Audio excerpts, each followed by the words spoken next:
આખા આદિવાસી સમાજ પાસે માફી માંગવી જોઈએ. એક અમારી માતા બેનને ગાળ બોલી છે, એ મહિલા સૌએ આદિવાસી સમાજની મહિલાઓ પાસે માફી માંગવી જોઈએ. ગોપાલભાઈ ઇટાલિયા, જેઓને અમારા સમાજ જોડે નાવા નીચોવાના સંબંધ નથી, જે અમારા વિસ્તારની પરિસ્થિતિ જાણતા નથી. અહીંયા આગળ એક મહિલા જોડે આટલો દુર્વ્યવહાર જ્યારે એમના નેતાએ કર્યો છે, તો ખરેખર તો ચૈતરભાઈ આવીને માફી માંગશે, પણ પહેલાં તો ગોપાલભાઈ ઇટાલિયાએ માંગવી જોઈએ માફી. લોકોનું કામ કર્યું હોય તો ડેડિયાપાડા એમની પાર્ટીની કાર્યાલય છે, ત્યાંથી જ એમના ઘર સુધી બોગસ સુધી જવાનો રસ્તો બનાવી બતાવ્યો હોય 3 વર્ષમાં. તો મેં એવું માનું કે એમને વિકાસનું કામ કર્યું હશે. ચૈતર વસાવાની માનસિકતા હંમેશા એવી રહેલી છે કે હું જે કહું એ જ થવું જોઈએ, અને મારા કીધા વગર કોઈ આમ તેમ કર્યું તો હંમેશા એ મારી પર ઉતરી આવતા હોય. તો આ પહેલેથી એમની માનસિકતા રહેલી છે. સમાજે પણ અને આ સમાજના આગેવાનોએ પણ વિચારવું જોઈએ. ગુજરાતના ટ્રાઇબલ બેલ્ટની અંદર અત્યારે સૌથી ચર્ચાસ્પદ કોઈ કિસ્સો હોય તો આમ આદમી પાર્ટીના ધારાસભ્ય ચૈતર વસાવાનો મુદ્દો છે. ધારાસભ્ય ચૈતર વસાવાએ તાલુકા પંચાયતના પ્રમુખ સંજય વસાવા પર હુમલો કર્યો હતો, જેની ફરિયાદના આધારે પોલીસે તેઓની ધરપકડ કરી છે. ચૈતર વસાવા સામે જે પોલીસે ગુનો નોંધ્યો છે તેની તમામ વિગતો તો અમે તમને બતાવી. ચૈતર વસાવા સામે ફરિયાદ કરનાર સંજય વસાવાનું પણ ઇન્ટરવ્યુ અમે તમને બતાવી ચૂક્યા છે. ત્યારે આપણી સાથે ખાસ વાતચીત કરવા માટે ભારતીય જનતા પાર્ટીના એક એવા નેતા છે કે જેઓ ચૈતર વસાવા જ્યારે ધારાસભ્યની ચૂંટણીમાં ઉભા રહ્યા હતા ત્યારે તેઓની સામે તેઓ પણ ભારતીય જનતા પાર્ટીના ઉમેદવાર હતા. હિતેશ વસાવા ભારતીય જનતા પાર્ટીના ડેડિયાપાડા સાગબારાના યુવા નેતા છે, તેમની સાથે વાત કરીશું. હિતેશભાઈ, સૌ પ્રથમ તો તમારું રિએક્શન એ કહેશો કે ચૈતર વસાવા સામે જે કેસ થયો છે તેને લઈને આરોપ છે કે આ રાજકીય પ્રેરિત છે, શું કહેશો? આ કોઈ રાજકીય પ્રેરિત નથી, પણ તમે જોયું હશે અવારનવાર ચૈતર વસાવા સામે આગળ પણ ઘણા બધા ગુના નોંધાયા છે. કંઈક ચૈતરભાઈની ધરપકડ થઈ છે આ કેસમાં. એ કોઈક પહેલો કેસ નથી કે ચૈતર વસાવા જે દેડિયાપાડાના ધારાસભ્ય છે એમની પહેલી વખત ધરપકડ થઈ હોય. અગાઉ પણ જ્યારે ધારાસભ્ય નહોતા બન્યા તેના પહેલાં પણ અને ત્યાર પછી પણ હમણાં સુધી એમની પર 19 જેટલા ગુના નોંધાયેલા છે, અને 19ના અંદરથી 12 ગુના તો એવા છે કે જ્યારે એ ધારાસભ્ય અહીંયા આગળ હતા જ નહીં, અને ધારાસભ્ય બન્યા બાદ પણ એમની પર 7 જેટલા ગુના નોંધાયેલા છે. બીજું કે આ તમે જે એમની સામે જે ફરિયાદ થયા છે તેની વાત કરી, પરંતુ આ બધાની વચ્ચે ધારાસભ્ય ચૈતર વસાવાનો ગ્રાફ ડેડિયાપાડા સાગબારામાં દિન પ્રતિદિન વધતો જ રહ્યો છે. તેઓએ આવતા ધારાસભ્ય બન્યા બાદ તેઓની સાથે યુવાનો ખૂબ મોટી સંખ્યામાં જોડાઈ રહ્યા છે. આજે સોશિયલ મીડિયા જોઈએ તો સોશિયલ મીડિયામાં પણ ચૈતરભાઈના સમર્થકો ખૂબ જોવા મળે છે. ભારતીય જનતા પાર્ટી પણ યુવાનોની પાર્ટી છે, તમે પણ એક યુવા નેતા છો ભાજપના, પરંતુ ભાજપ કરતા સોશિયલ મીડિયાથી લઈને જે યુથ છે એ કેમ આમ આદમી પાર્ટી સાથે છે? આમ આદમી પાર્ટીની માનસિકતા એવી રહેલી છે. ચૈતર વસાવા જે દિવસથી ધારાસભ્ય બન્યા ડેડિયાપાડા વિસ્તારમાં ક્યાંય પણ એમનો પ્રવાસ હોતો નથી. ધારાસભ્ય તરીકે આ વિસ્તારના અંદર વિકાસની વાતો કરવાની, વિકાસના કામો કરવાના હોય, પણ ચૈતરભાઈને તમે હંમેશા જોયું હશે વિસ્તારની ચિંતા ઓછી, પણ આખા ગુજરાતમાં એ સોશિયલ મીડિયાના માધ્યમથી કંઈના દિન પ્રતિદિન ટીવીમાં આવું, ફોનના અંદર સોશિયલ મીડિયામાં દેખાવું, એ આપણે બધાએ જ જોયેલું છે. દર 15 દિવસે ચૈતર વસાવા જેઓ ફોનના અંદર અને ટીવીમાં છવાયેલા રહે છે, અને ક્યારેય આ ડેડિયાપાડા મત વિસ્તારના અંદરના પ્રશ્ન એમને ક્યારેય કોઈ સોલ્વ નથી કર્યા. દાહોદ છે, ગોધરા છે, ઝઘડિયા છે, આ બધા વિસ્તારો અંદર એમનો પ્રવાસ હોતો રહે છે વારંવાર. પણ ડેડિયાપાડાની ભૌગોલિક જે પરિસ્થિતિ છે, જે અહીંયાની મૂળ તકલીફો છે, એમને ક્યારેય પણ એ વસ્તુ ઉપર વિચાર નથી કર્યો. બસ ફક્ત ને ફક્ત એક ટીવીના માધ્યમથી અને સોશિયલ મીડિયાના માધ્યમથી એક આગળ આવવાનું કામ કરી રહ્યા છે, જે ખોટું પણ છે. એક ધારાસભ્ય તરીકે આ વિસ્તારના અંદર ઘણા બધા એવા પ્રશ્ન છે. તમે જોઈ શકો છો કે ઉનાળાના સમયના અંદર કેટલીક વખત અહીંયા આગળ કાચા અમારા ઘરો હોય છે જેના અંદર આગ લાગી જાય. ધારાસભ્ય બન્યાના 3-3 વર્ષ થઈ જાય, તમે એક ફાયર સ્ટેશનના મંજૂર કરાવી શકો અહીંયા આગળ? કેમ નથી મળે? તમે સરકારના પ્રતિનિધિ તમે અહીંયાથી જો ચૂંટાયેલા એક ધારાસભ્ય તરીકે તમે છો, જ્યારે તમે આ મીડિયાના માધ્યમથી સરકારને પણ ખુલ્લી ચેલેન્જ કરો છો કે આ ડેડિયાપાડા વિસ્તારના અંદર તમને પગ પણ ના મૂકવા દે, કોઈ કાર્યક્રમ ના કરવા દે, તો તમારાથી એક સુવિધા ઉપલબ્ધ ના થઈ શકે? બીજું કે યુવાનો એમની સાથે કેમ છે? ખાસ કરીને જે યુવાનો, તો તમારું શું માનવું છે કે યુવાનો એમની સાથે કેમ જોડાઈ રહ્યા છે, ને ભાજપ સાથે યુવાનો કેમ નથી? ના ના ના એવું કંઈ નથી. ભારતીય જનતા પાર્ટી સાથે અહીંના યુવાનો સાથે જ છે. તમે જોયું હશે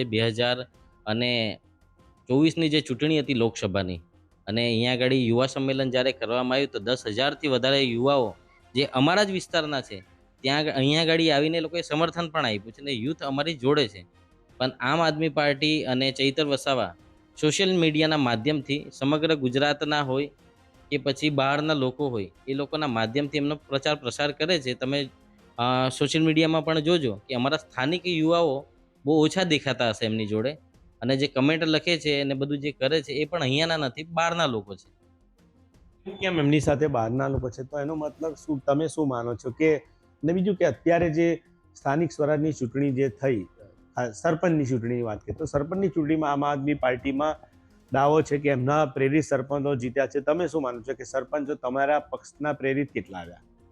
સૌપ્રથમ તો હું તમને એવું કહું કે ડેડિયાપાડા વિસ્તારના અંદર તાલુકામાં 28 જેટલી ગ્રામ પંચાયતોના હાલમાં જ હમણાં ઇલેક્શનના પરિણામ જાહેર થયા. તો અમારી ભારતીય જનતા પાર્ટીની વિચારધારાના 16 જેટલા સરપંચો અમે અહીંયા આગળ જીતીને લાવ્યા છે. તો એની પાછળ પણ ભારતીય જનતા પાર્ટીના કાર્યકર્તાઓ સતત પ્રજાના વચ્ચે રહી છે, લોકોના કામ કરે છે. તો આના લીધે, અને બીજું કે ચૈતર વસાવા જે વિસ્તારના અંદરથી ધારાસભ્ય છે, એમના ધર્મપત્ની શકુંતલાબેન જિલ્લા પંચાયતના સભ્ય છે નવા ગામથી, એ જ વિસ્તારના અંદર એમના બાજુનું જ ગામ કહેવાય એવા ગઢ ગામથી, ગઢ પંચાયત છે ત્યાંથી જ અમે પહેલો સરપંચ બિનહરીફ તરીકે પણ લાવ્યા છે. એટલે અમારા માટે બહુ મોટી વાત છે કે ચૈતર વસાવાના જ પોતાના જ ગામમાંથી અમે અમારો પહેલો સરપંચ બિનહરીફ જીતાડીને પણ લાવ્યા છે. એટલે તમારું એવું કેવું છે કે 3 વર્ષમાં અત્યારે ચૈતર વસાવાનો ગ્રાફ ઘટી રહ્યો છે, એવું માનું તમારું? ચોક્કસથી વિસ્તારની ક્યારેય એમને ચિંતા નથી કરી. તમે જોયું હશે આ વિસ્તારના અંદર કોઈ વિકાસના કામો કરવાની કોઈ વાત એમને કરી નથી. એક ખાતમુહૂર્ત પણ એમને કરી બતાવ્યું ના હશે. એટલે આ વિસ્તારના લોકોને અ, આવી આવી રાજનીતિ અને આનાથી કોઈ મતલબ નથી, પણ વિકાસના કામો થાય એના માટેનો રસ હોય છે. તો વિકાસના કામ ચૈતર વસાવા ના કરશે તો સ્વાભાવિક વાત છે કે એમનો ગ્રાફ અહીંયા આગળ ઘટવાનો જ છે. બીજું તમે હિતેશભાઈ કહેશો કે ચૈતરભાઈની જો વાત કરીએ તો આપણે દર્શકો પણ જાણતા હશે કે ચૈતરભાઈના જે મામલો છે, તો ચૈતરભાઈ સોશિયલ મીડિયામાં ખૂબ એક્ટિવ છે, અને એમને જે જ્યારે જેલમાં અત્યારે છે તો પણ એમની ફેવરની કોમેન્ટ્સને ઘણું આવતું રહે છે. અને આ બાબતે હિતેશભાઈ તમને પૂછીશું કે તમારું શું કહેવું છે કે આજે અત્યારે જેલમાં છે તો પણ એમની સાથે ઘણા લોકો જોવા મળે છે, ડિજિટલમાં પણ, મતલબમાં એ જ્યારે ધરપકડ થઈ ત્યારે પણ મોટી સંખ્યામાં સમર્થકો આવ્યા હતા. હું તમને આજે કહેવા માગું કે ચૈતરભાઈ વસાવા જેવી એમની ધરપકડ થઈ, કાયદાનું કામ કરે છે, અને પોલીસે અટકાયતી પગલાં લીધા હશે. એક મહિલાનું અપમાન કરવું, અને એ પણ એક આદિવાસી આગેવાન હોય, તાલુકા પંચાયતના પ્રમુખ હોય, અને એનું અપમાન કરવું, તો અહીંયાની અમારી માતા બહેનો હજારોની સંખ્યામાં ચૈતર વસાવાના વિરોધમાં અ, ગત 2 દિવસ પહેલાં પણ અહીંયા આગળ આવેદનપત્ર આપ્યું છે. એ બતાવે છે કે ચૈતર વસાવા જે રીતેની રાજનીતિ કરે છે અહીંયાની પ્રજા જાણી પણ ગઈ છે, ઓળખી પણ ગઈ છે, અને શરૂઆત અમારી માતા બહેનોએ કરેલી છે કે જે એમને દુર્વ્યવહાર એમની જોડે જે કર્યો છે, ના બોલવાના શબ્દ બોલ્યા છે. તો ચૈતર વસાવા ખરેખર તો આખા આદિવાસી સમાજ પાસે માફી માંગવી જોઈએ. એક અમારી માતા બેનને ગાળ બોલી છે, એ મહિલા સૌરે આદિવાસી સમાજની મહિલાઓ પાસે માફી માંગવી જોઈએ. તમે વિધાનસભાની ચૂંટણી એમની સામે લડ્યા હતા, ભારતીય જનતા પાર્ટીની હાર થઈ હતી. તમે ચેતરભાઈ જ્યારે ચૂંટણી લડતા હતા અને અત્યારે ધારાસભ્ય છે, તમને કેટલો બદલાવ લાગ્યો એમની અંદર? ધારાસભ્ય બન્યા બાદ આ વિસ્તારની ખરેખર ચૈતર વસાવાએ બધા લોકોની ચિંતા કરવી જોઈએ.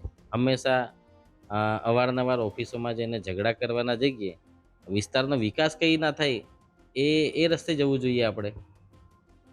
તમને કેવું લાગે છે કે એમનું એમની ઈચ્છા શું છે કે આ બધું જે તમે કહો છો કે અન્ય જગ્યાની એમની જે મુલાકાત થતી રહે છે, ડેડિયાપાડાનું ધ્યાન નથી આપતા એવું તમે કહો છો, તો તમને કેવું લાગે છે કે એ શું કરવા માંગે છે આમ?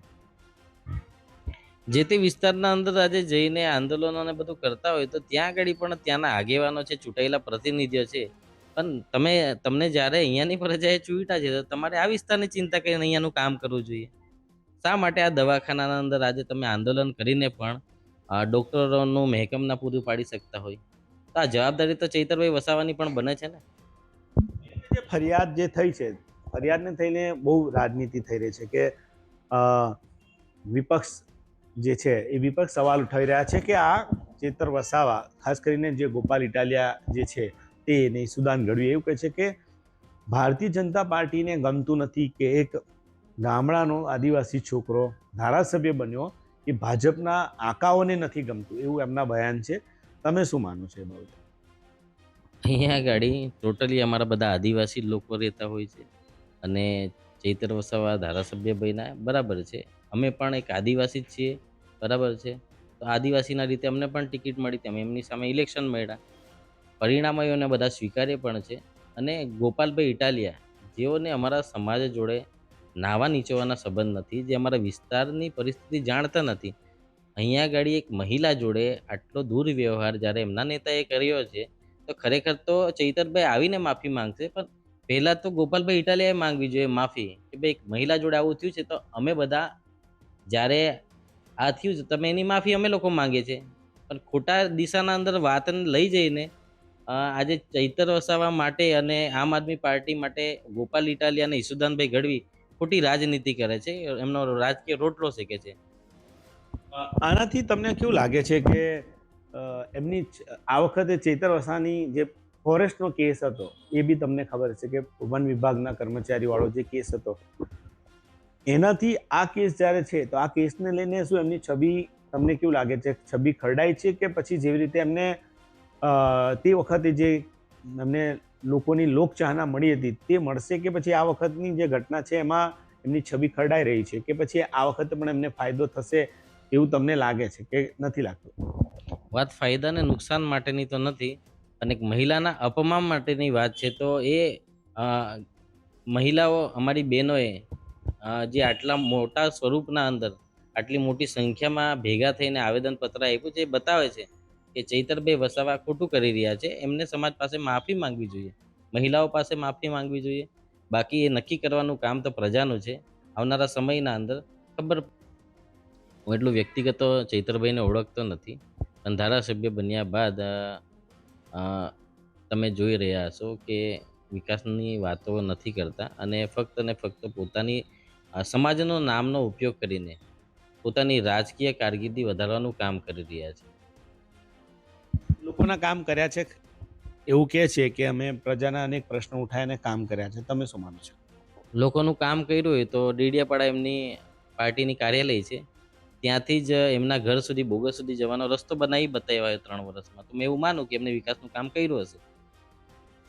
તો હિતેશભાઈ, સવાલ કે ચેતરભાઈ સામે જે પોલીસ ફરિયાદ થઈ છે, પોલીસ ફરિયાદ થઈને લઈને જે સમર્થકો છે અને અનેક અન્ય કેટલાક જે બુદ્ધિજીવી વર્ગના લોકો અને કેટલાક જે આમ આદમી પાર્ટીના નેતા સહિત તમામ જે ચેતરભાઈ સાથે જોડાયેલા લોકો છે, તેમનું સીધો આરોપ ને આક્ષેપ છે કે ભારતીય જનતા પાર્ટી છે, ચેતર વસાવા જે પ્રજાના કામો કરે છે, ગરીબ આદિવાસીઓના કામ કરે છે, વિદ્યાર્થીઓના પ્રશ્ન ઉઠાવે છે ને એ બધા જે ઉઠાવે છે એનાથી ને ખાસ કરીને મનરેગાની વાત કરે છે કે મનરેગાનું કૌભાંડ તેમને બહાર પડતો, તો આ બધું કામ જે કરે છે એ સરકારને ગમતું નથી. માં જે ચૈતરભાઈ વસાવા પર ગુનો દાખલ કર્યો, એના ફરિયાદી તમે જોવા જાઓ તો એ એક આદિવાસી જ છે.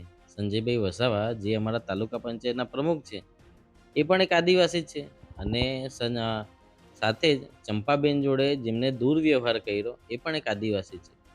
તો એ નક્કી કરવાનું રહે છે કે ચૈતરભાઈએ સમાજના નામે આજે રાજનીતિ કરે છે, અને એના સમર્થકો આવે છે, એમને પણ વિચારવું જોઈએ કે ધારાસભ્યએ જેમની જોડે ખોટો વ્યવહાર કર્યો, મારામારી કરી છે, અને એના ફરિયાદી પણ એક આદિવાસી જ છે ભાઈ.